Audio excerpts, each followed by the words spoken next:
Aw, look at Fiona. She's gotta make sure she's there to take care of Georgia. She'll be 8 soon.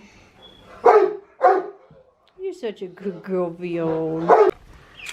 So I've been busy this weekend with puppies and birds and such, but this is the indoor brooder that we have, and I took out all the bigger chickens and they are out in portable coop.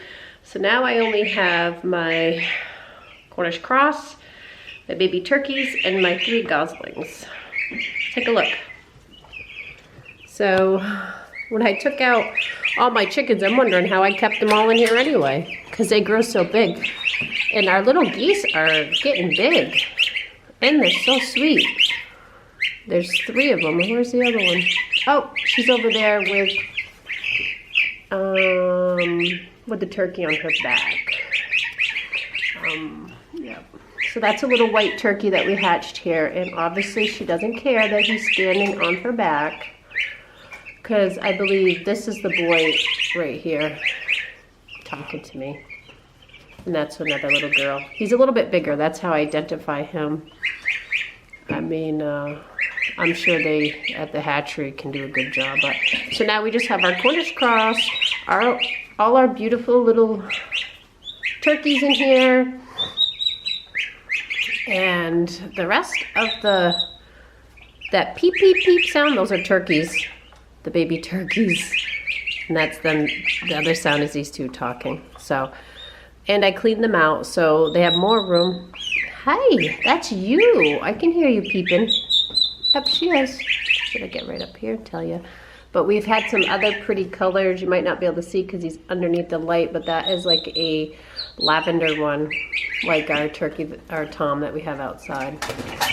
So that's the update for these little birds.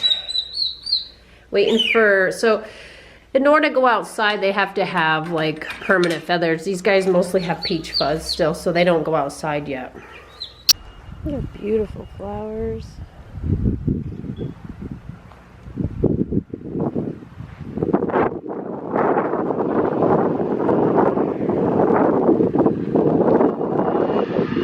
So pretty this. And this is my portable coop that I worked hard this weekend to get set up for all my chickens that we hatched out, and a few that I picked up at the local Tractor Supply.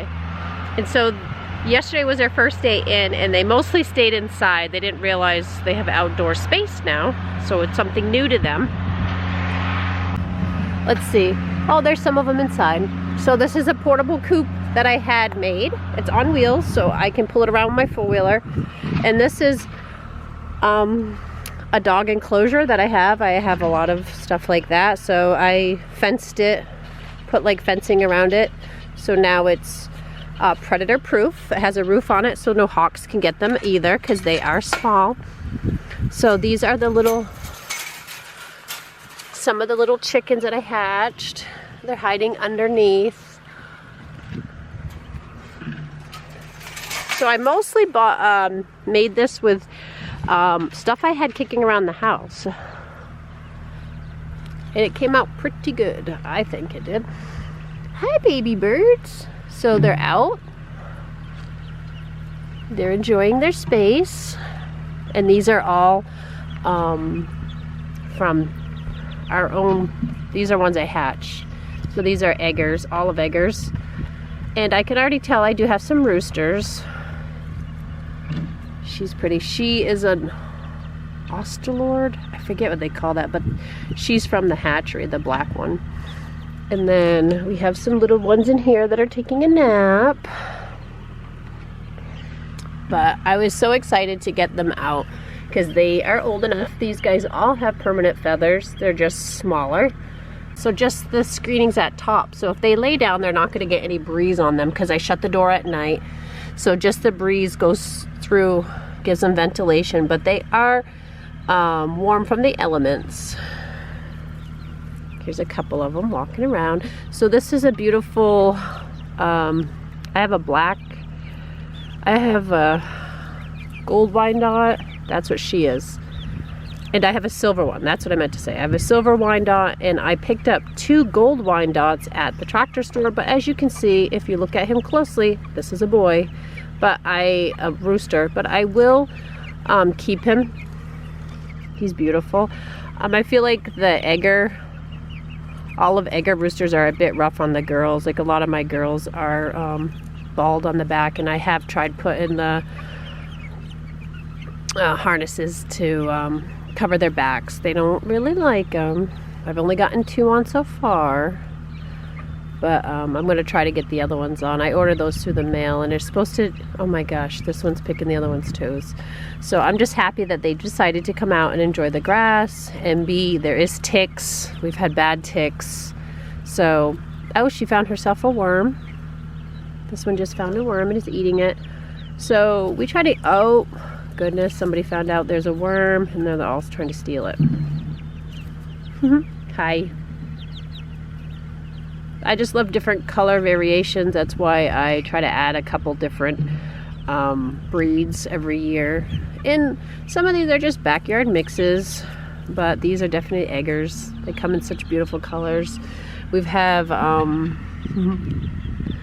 so I'm pretty happy, and I did put them on pellets, and they got their water, they got shelter, they can go.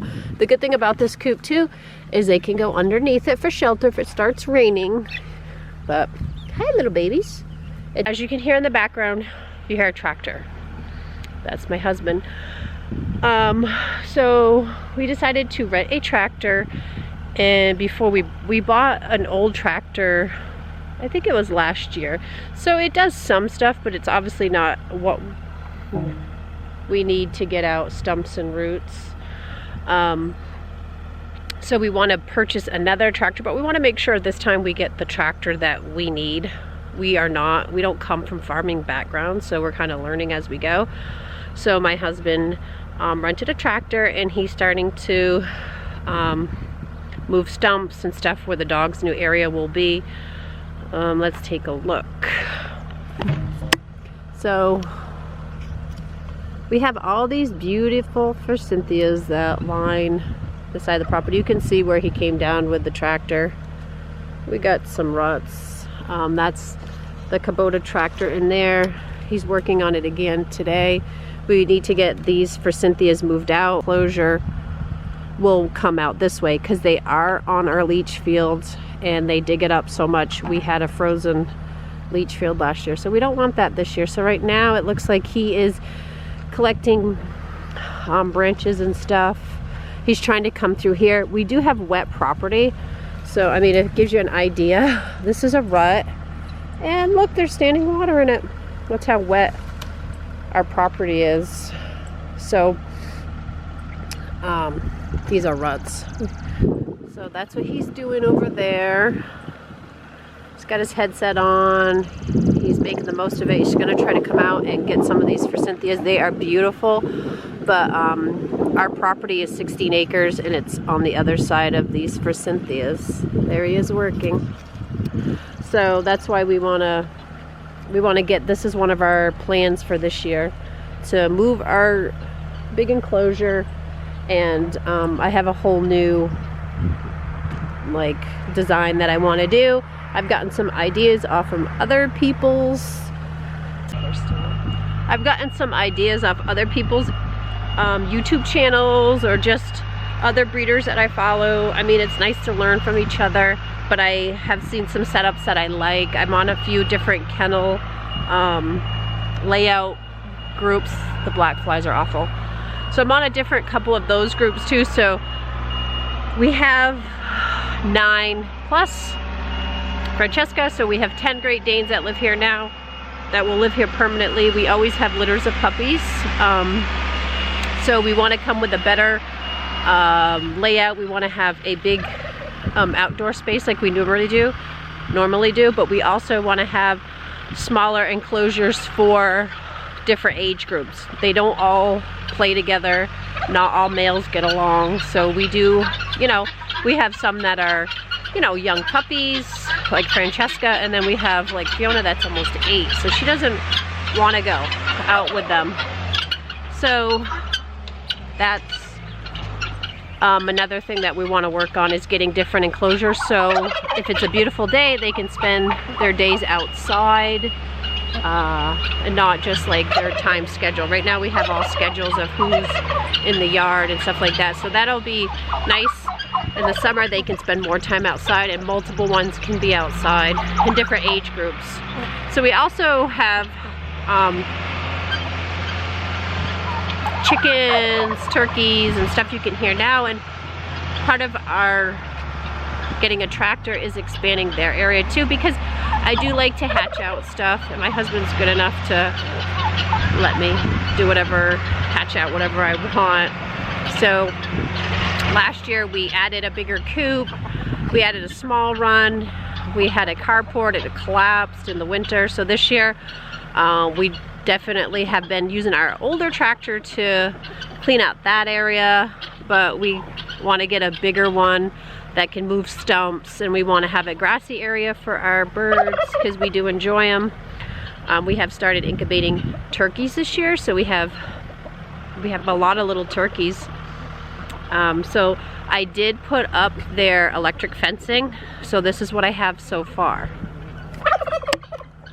So I added, so that's all they had before, and if it rains it gets muddy because they walk on it, so I purchased a electric fence so they can enjoy the grass and eat the ticks. And it looks like some of the girls are dust bathing, and they made themselves a little hole.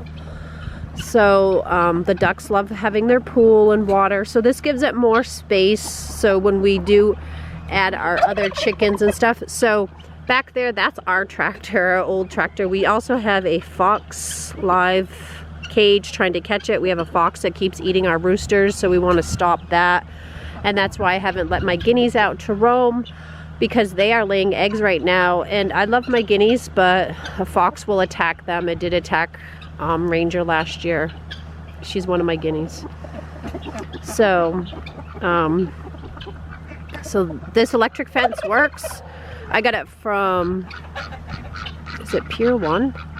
Yeah, and it's awesome. I bought a other netting last year and I really didn't like it. My chickens could get out from underneath. Like this I don't even have on right now. It is electric, but I don't have it on. They don't go out. What's up, Fred? Oh, really? Looking good, buddy. He's so sweet. So it gives them a lot of space. So I actually bought this electric fencing for my Cornish cross so I can move in my portable house and move them around. I like having it so these guys have double the space, so I may order another one. I was smart enough to order this in January because I wanted one last year and they were back ordered. So I got the whole beginner kit because I wasn't sure that I'm new to electric fencing. But our dog's enclosure will be this wooden panel, and it's gonna go out the other way like where the forsythias are. So back here we'll bring in loom and bury the rocks and hopefully the leach field some more so we don't have any problems. So the dogs, all the Danes will be relocated. So that's what we're doing right now. So this is Ebby. She was bred with Diesel, so we will wait in about 30 days and see what we have for babies. So she looks really good. What is that little chicken doing, Ebby?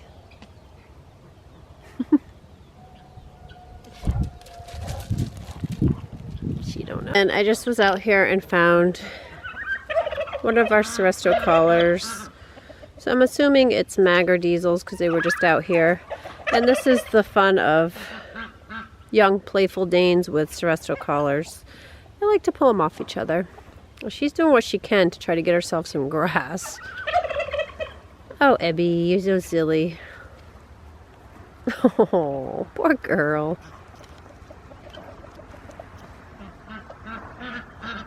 Good tongue action. She don't care. Did you get some, girl? Abigail?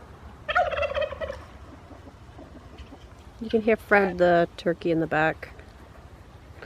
So we should know in about 60 days, if all goes well, she will have some puppies here. We do have a waiting list, but what I tell everybody is that if you don't make it to this waiting list, we are still waiting for Lexi, so she'll be the next one to be bred. Because you never really know how many puppies or how many boys, how many girls are going to be born, so we always kind of have people that move to the next waiting list, as we did for Ebby's. So those people will be taken care of first, and then